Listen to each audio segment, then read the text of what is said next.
Welcome to this episode of True Crime Chronicles, where we delve into the heartbreaking and tragic story of Gabriel Fernandez, a young boy whose life was marked by unimaginable suffering and abuse, ultimately leading to his untimely death.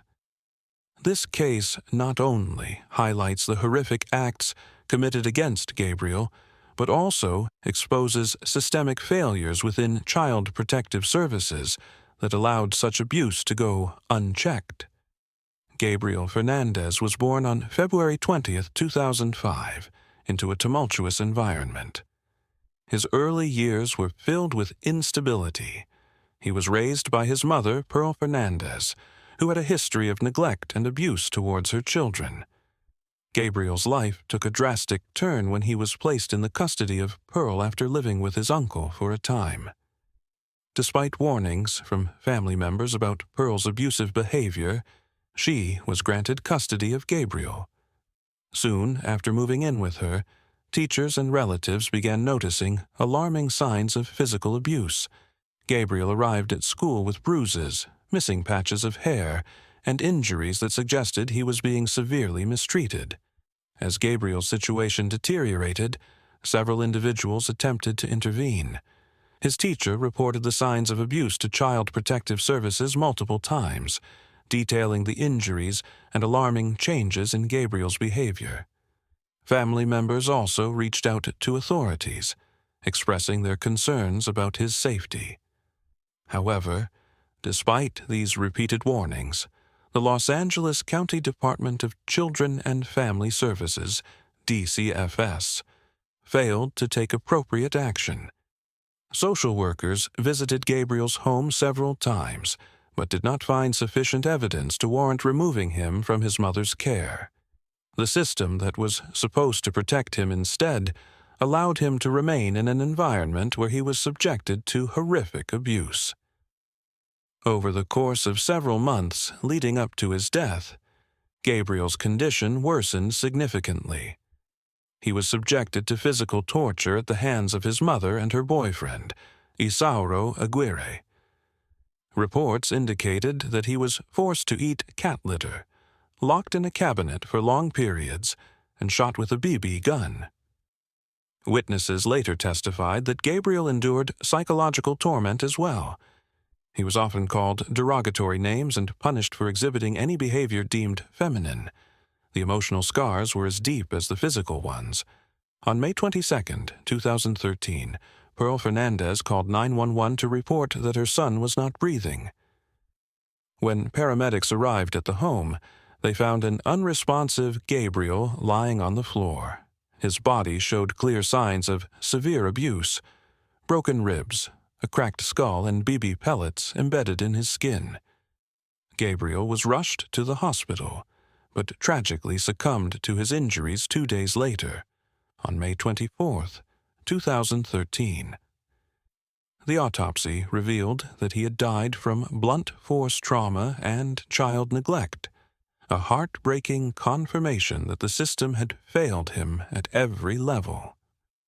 Following Gabriel's death, public outrage erupted across Los Angeles County. Protests demanded justice for Gabriel and accountability for those responsible for allowing such abuse to continue unchecked. The case drew national attention and highlighted significant flaws within the Child Protective Services system.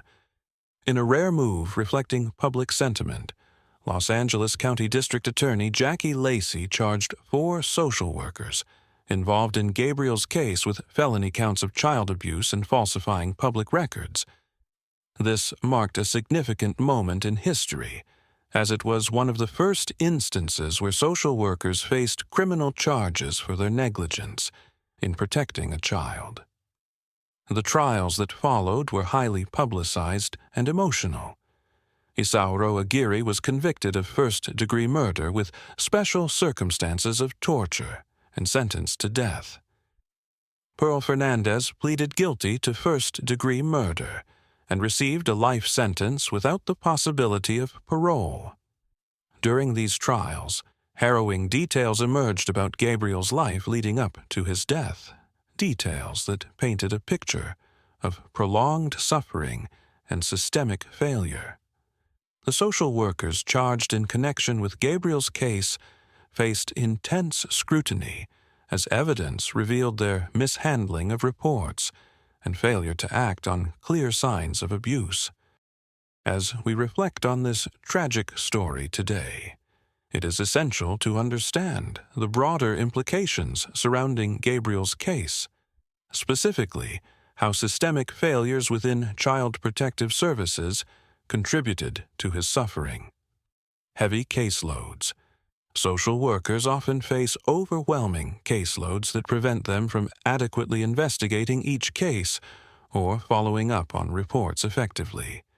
In Gabriel's case, social workers were stretched too thin and failed to prioritize his safety, despite numerous warning signs. Lack of training. Many social workers reported feeling ill-equipped to handle complex cases involving severe abuse. The lack of training can lead to misjudgments about what constitutes sufficient evidence for intervention. Failure to communicate. There were significant lapses in communication between different agencies involved in child welfare. Reports from teachers and family members were not adequately shared or acted upon by DCFS. Cultural bias. Some experts argue that biases within the system may have influenced decisions regarding intervention in cases involving families from marginalized communities. Gabriel Fernandez's tragic story has sparked renewed calls for reform within child protective services across the United States. Advocates argue that comprehensive changes are necessary to ensure that no child has to endure what Gabriel did. Increased funding. Advocates are pushing for more funding for child welfare agencies so they can hire additional staff and reduce caseloads per worker. Enhanced training. There is a growing demand for better training programs focused on recognizing signs of abuse and understanding complex family dynamics. Improved accountability. Calls for greater accountability measures within child welfare systems aim to ensure that social workers are held responsible when they fail in their duties. As we conclude today's episode on the heartbreaking case of Gabriel Fernandez, we remember not just the life lost, but also the lessons learned from this tragedy. It serves as a stark reminder that, while systems exist to protect our most vulnerable citizens, our children, those systems must be continually evaluated and improved upon. Gabriel's story is one of resilience amidst unimaginable suffering, a call for all of us to advocate for change so that no other child endures similar pain or neglect. Thank you for joining us on this episode of True Crime Chronicles. We encourage you to share your thoughts on this tragic case. What do you believe can be done moving forward? How can we ensure that children like Gabriel are protected? Until next time, stay safe and keep questioning what lies beneath every story.